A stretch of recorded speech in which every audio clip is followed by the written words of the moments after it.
Good morning, class. I welcome you all in this online video, and today we are going to complete our verbs. Okay, so the topic of discussion is verbs. Okay, so class, we have already discussed verb in the class, but here it's a kind of revision. Okay, so the first question that arises is what are verbs? Verbs होते क्या हैं? बचपन से तो हम ये पढ़ते आ रहे हैं कि वर्ब्स क्या हैं? They are just the words that denote actions, यानी कि हमने बचपन से यही पढ़ा कि वर्ब्स ऐसे वर्ड होते हैं जो कि किसी एक्शन को डिनोट करते हैं. बट अब हम थोड़े बड़े हो चुके हैं तो हम अब इसके बारे में और डिटेल में पढ़ेंगे. Okay, so class, as per the definition of verb, a verb is a word that denotes an action, a mental condition, a situation. Okay यानी कि वर्ब ऐसे शब्द होते हैं जो कि एक्शन को भी डिनोट करते हैं, किसी सिचुएशन को भी डिनोट करते हैं और मेंटल कंडीशन को भी डिनोट करते हैं.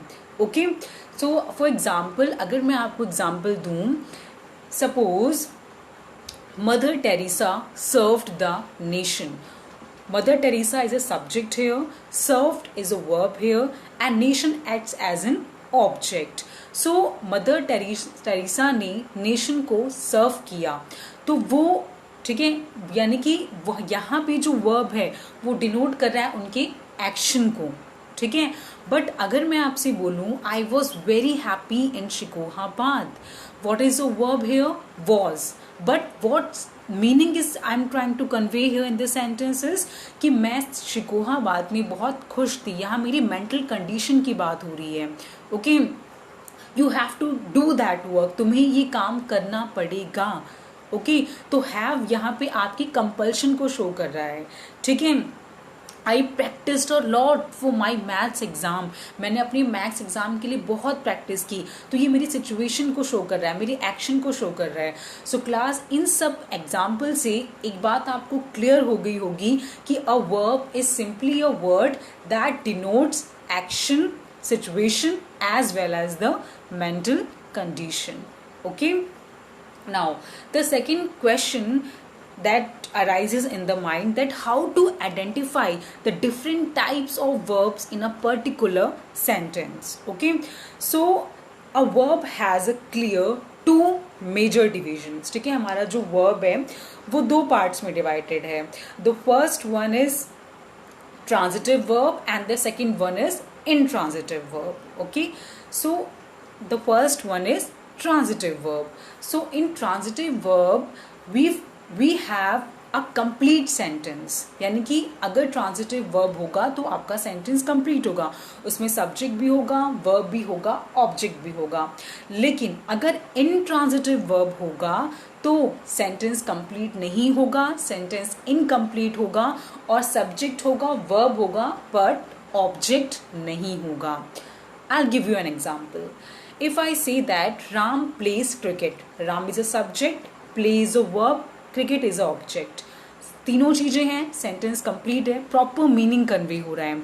बट अगर मैं आपसे बोलूं कि Ram plays, Ram subject, plays verb, but he plays what, हमारे पास तो यहाँ पे ऑब्जेक्ट ही नहीं है. अगर सेंटेंस सिर्फ और सिर्फ राम प्लेज हो और हमें ऑब्जेक्ट का कुछ पता ना हो, अगर ऑब्जेक्ट मिसिंग हो तो वो हमेशा इनट्रांजिटिव वर्ब होता है. Let me repeat it again. A transitive verb is a verb in which we have a complete sentence. We have subject, verb and object. That's a transitive verb. For example, Sanjana is teaching you. It's a complete sentence. We have subject, verb and object, all of three things here. But if I say that Sanjana teaches, subject is there, verb is there, but where is the object? So whenever the object is missing, it would be an intransitive verb. यानी कि intransitive verb में हमेशा object गायब होगा. ठीक है, हाँ, one more thing that you need to know is कि सेंटेंस में कभी कभी दो ऑब्जेक्ट भी हो सकते हैं और इसीलिए as per the rule of grammar we have divided these two objects into two parts. The first one is direct object and the second one is indirect object. Okay. So अगर sentence में directly किसी object की बात की जाए तो वो direct object है, बट अगर इनडायरेक्टली किसी ऑब्जेक्ट की बात की जाए तो वो इनडायरेक्ट ऑब्जेक्ट होगा। फॉर एग्जाम्पल, अगर मैं आपसे बोलूँ आई बॉट अ शर्ट, मैं एक शर्ट लाई, आई सब्जेक्ट है, बॉट वर्ब है, शर्ट आपका ऑब्जेक्ट है, सब कुछ है, ट्रांजिटिव वर्ब है, ठीक है, सारी चीजें हैं। बट अगर मेरे पास डायरेक्ट ऑब्जेक्ट भी है शर्ट, बट अगर मैं इस सेंटेंस को इंक्रीज कर दूं या एग्जैजरेट कर दूं, कैसे, I bought a shirt for her, मैं एक शर्ट लाई, किसके लिए, उसके लिए।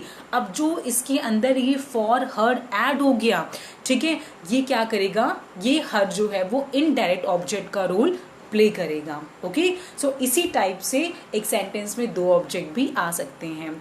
आई give you one more example, I bought this book for Shyam.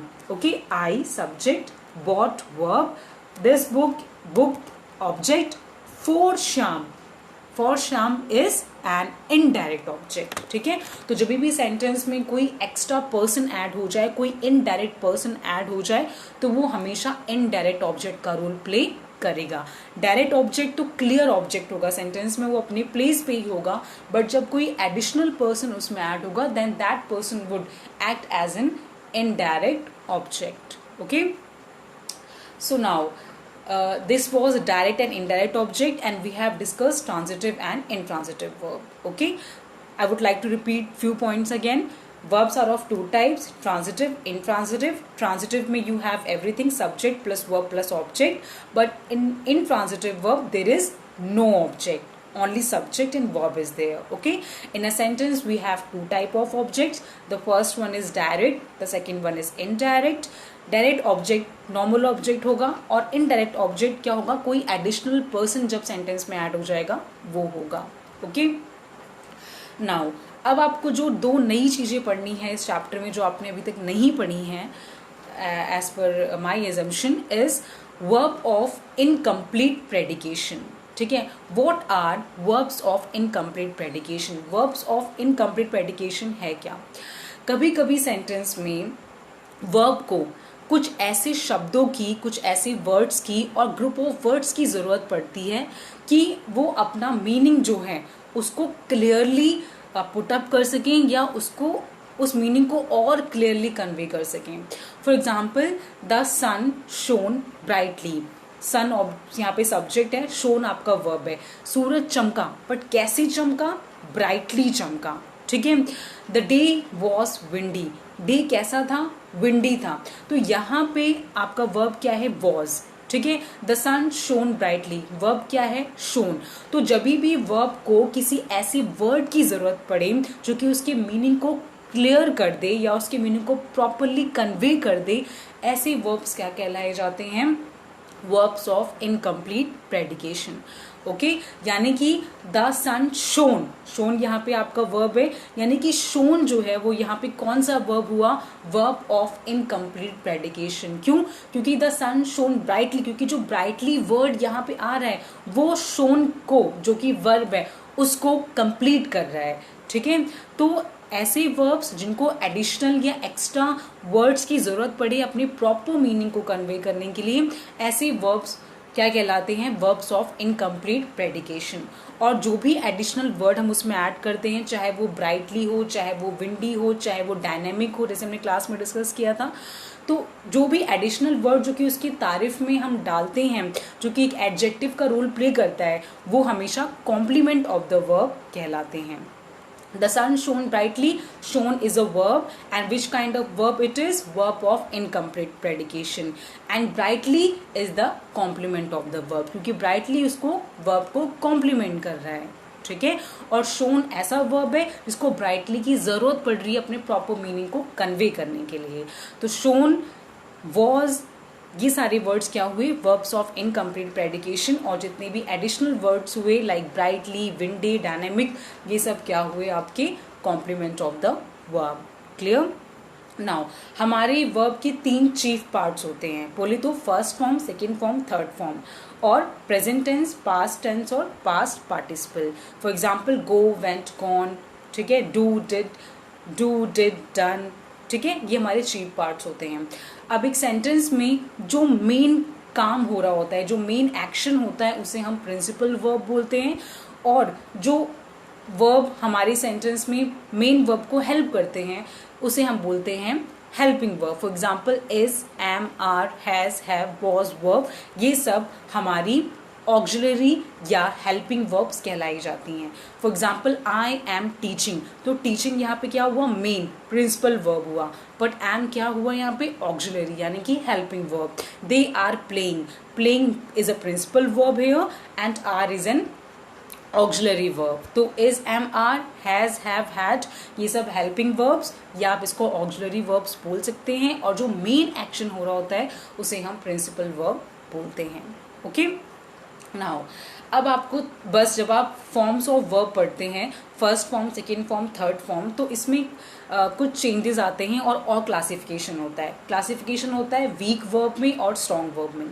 जब आप किसी भी वर्ब को फर्स्ट फॉर्म से सेकेंड फॉर्म में कन्वर्ट करते हैं, और कन्वर्ट करने के प्रोसेस में अगर लास्ट में ईडी, डी या टी जुड़ जाए तो वो हमेशा वीक वर्ब होगा.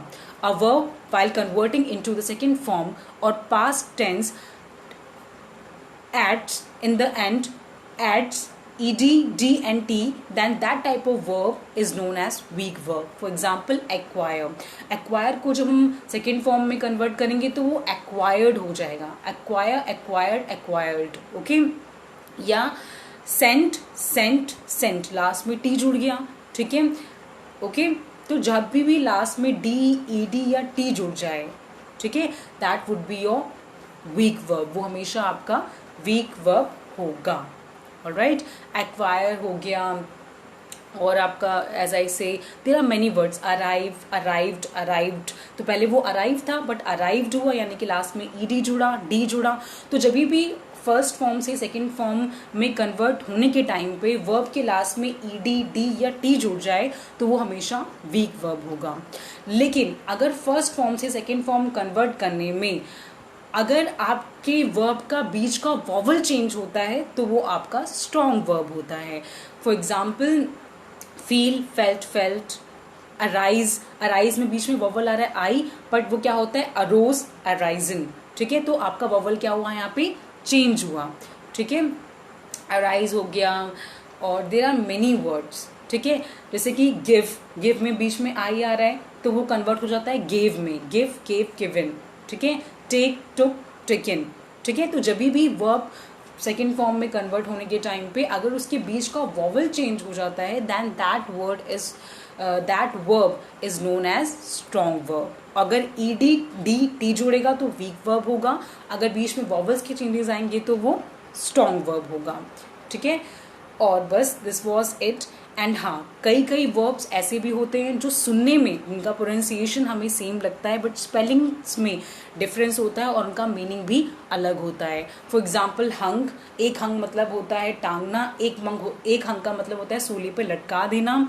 लाई, लाई का मतलब होता है झूठ बोलना, और लाई का मतलब होता है लेटना. बॉर्न का मतलब होता है पैदा करना और जन्म देना.